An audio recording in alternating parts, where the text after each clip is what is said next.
اور ہے کہ خشک لہجے میں بتایا اس کو، خشک لہجے میں بتایا اس کو،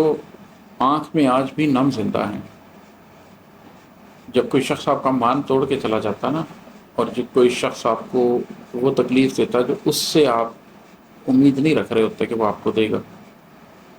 تو آپ کی آنکھ میں تو جھڑی لگتی ہے، آپ روتے تو ہیں، لیکن اس کے بعد آپ اس شخص کے سامنے اپنے آنسو کی رسوائی نہیں ہونے دیتے۔ وہ اگر آپ سے پوچھے کہ تمہاری آنکھ کا نام کدھر ہے، تو آپ اس کو یہ بتا تو دیتے ہیں کہ ہاں میں تکلیف میں ہوں، ہاں میں رویا ہوں،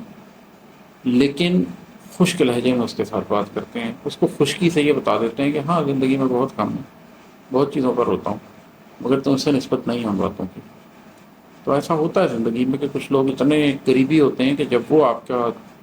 دل توڑ کے جاتے ہیں، جب وہ آپ کو تکلیف دے کے جاتے ہیں، تو آپ روتے تو ہیں، لیکن پھر آپ ایک بھرم رکھتے ہیں، آپ ایک شرم رکھتے ہیں اپنی تکلیف کی، اپنے غم کی، اور اپنے آنسو کی تسلی نہیں ہونے دیتے۔ اور ہے کہ ابھی دستار نہیں سر بیچو،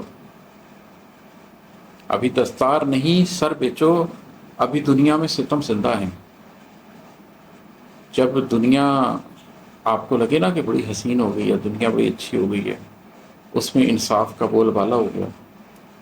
تو اس دنیا کے اندر اگر آپ کسی کے آگے جھک جائیں،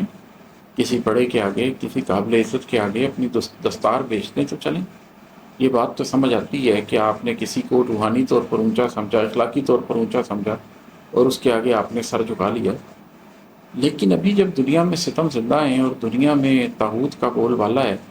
یہ وقت دستار بیچنے کا نہیں، یہ سر بیچنے کا۔ یہ وقت وہ نہیں ہے جس میں آپ اپنا سر جھکائیں، یہ وقت وہ ہے کہ جس میں اپنا سر اٹھا کے کٹا لیں۔ تو ہم بھی ایک ایسے عہد کے اندر ہی زندہ ہے جو تکلیف والا عہد ہے۔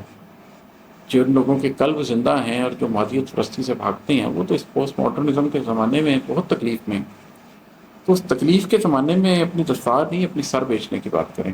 سرفروشی کی تمنا اپنے دل کے اندر پیدا کریں۔ اور ہے کہ ہاتھ میں کالا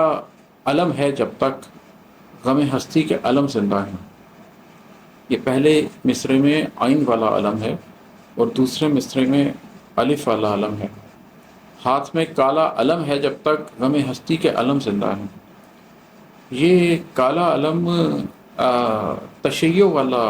کالا علم نہیں ہے، یہ خراسان سے جو لشکر نکلے گا کالے جھنڈوں والا، یہ اس کی بات ہو رہی ہے کہ جب تک آپ پوسٹ ماڈرنزم میں، اسکتولوجی کے اس دور میں، آخر الزمان کے اس دور میں